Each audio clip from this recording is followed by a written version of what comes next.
Suicide করতে। এত makeup কেন? ওমা, কাল সকালে কি আমার পত্রিকার ছবি বের হবে না? জান, তুমি বিয়ের আগে কারোর সাথে প্রেম করেছো? হ্যাঁ। কি বললে? ওই হতচারের নাম কি? এখনই বলো, আমি এখনই গিয়ে তাকে মেরে আসবো। ওগো, তুমি কি একা তাদের সাথে পারবে? আমার জানকে, আমি। আমার প্রাণকে, আমি। আমার মন কে চুরি করেছে? আমি। আমার টাকা কে চুরি করেছে? আমি। মানে আচ্ছা, আমি মরে গেলে তুমি কি করবে? তুমি মরে গেলে আমি আমার বোনের কাছে থাকবো। আচ্ছা, আমি মরে গেলে তুমি কি করবে? কথা দিলাম, তুমি মরে গেলে আমিও তোমার বোনের সাথে থাকবো। কি হলো, তুমি আমাকে এত জোরে থাপ্পড় মারলে কেন? গালে মশা বসেছিল তো তাই। তাই বলে এত জোরে মারবে? আমি বেঁচে থাকতে অন্য কেউ তোমার রক্ত খাবে, এটা আমি একদমই সহ্য করব না। ওগো, জলদি করে সব দামি জিনিসপত্রগুলো লুকিয়ে ফেলো, আমার কিছু বন্ধু বাড়িতে আসছে। কেন, তোমার বন্ধুরা কি সেসব চুরি করে নিয়ে যাবে?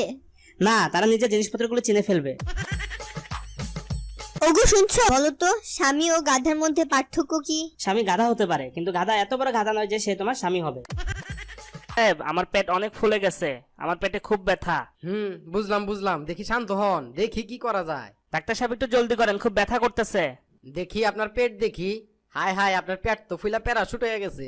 যাই হোক, আপনার কি গ্যাস হয়?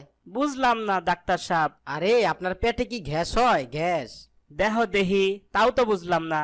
আরে না বুঝার কি হইলো, আপনার কি গ্যাস বের হয়? কিসের গ্যাস বের হইব? কিছুই তো বুঝতাছি না। আরে ভাই, আপনি কি পা দেন আপনি পাত বের হয় আপনার? ডাক্তার সাহেব, এ দেখেন যে আমার পেটটা ফুলে গেল কিসের জন্য? কই দেখি কি হয়েছে। কি বিচ্ছিরি পচা গন্ধ রে বাবা, মনে তো হয় আপনার নারী বুড়ি পচে গেছে। দেখিচ্ছে ডাক্তার সাহেব কি শিক্ষিত, পাদের গন্ধে পরে রোগ নির্ণয় করে ফেলাই দেয়।